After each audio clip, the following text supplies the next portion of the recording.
So we go for parties together, we go for Owambes together. We have heard all sorts. You see what you guys saw on KOB. Yeah. That other year. People have been saying this thing before KOB. That's our boyfriend.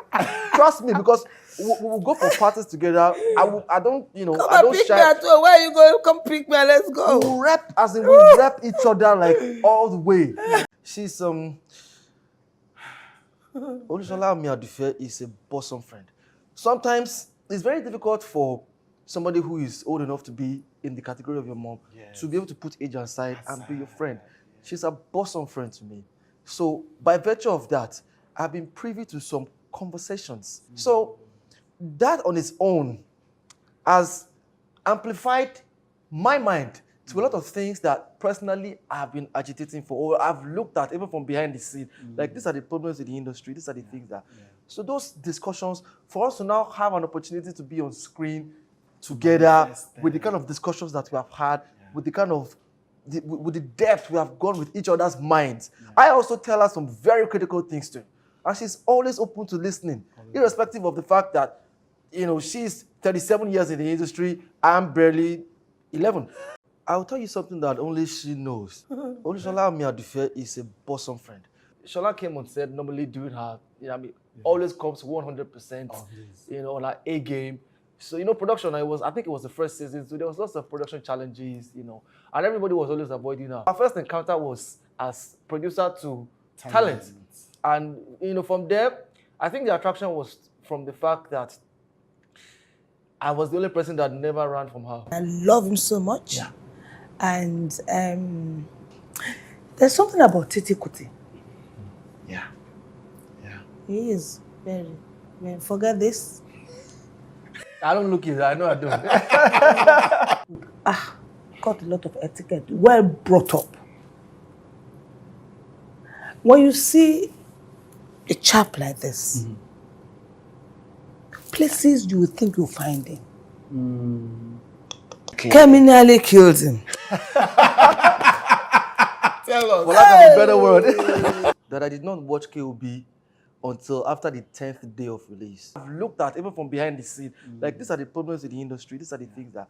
So those discussions, for us to now have an opportunity to be on screen together with the kind of discussions that we have had, with the kind of, with the depth we have gone with each other's minds. I also tell her some very critical things too.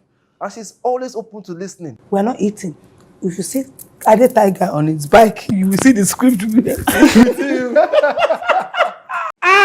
Jesus, this was, and you know, there are some shows where I finish and I'm thinking, that was badass. I think that, what can I do with this? I need to do a different type of intro. I need to do a different type of what I learned. And this was one of those interviews. This was vast.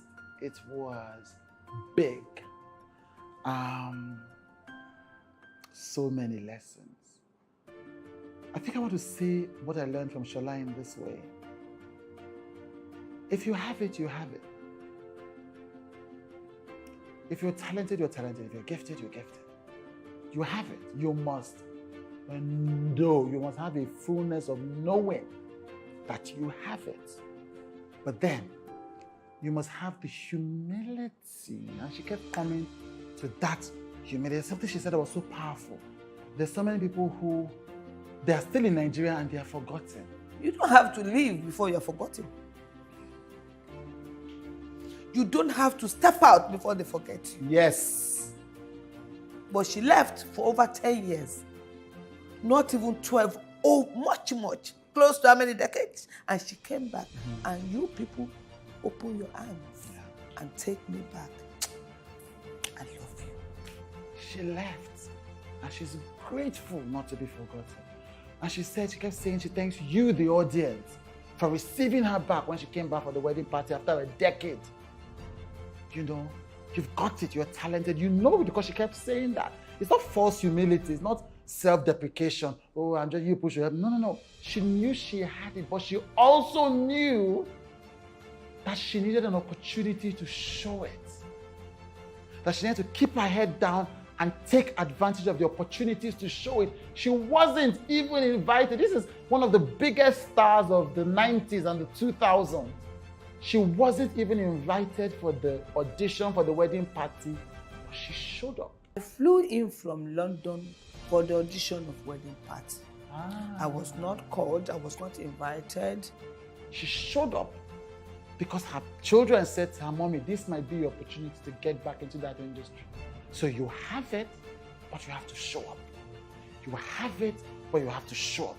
And that showing up requires the humility to understand that at every opportunity, you must put in the work. Yes, her luck was that Kemi Adetiba saw her clearly, but first, she had to show up, and then she had to put in the work. The rest, as she says, is history that is still being written. Badass woman. Badass.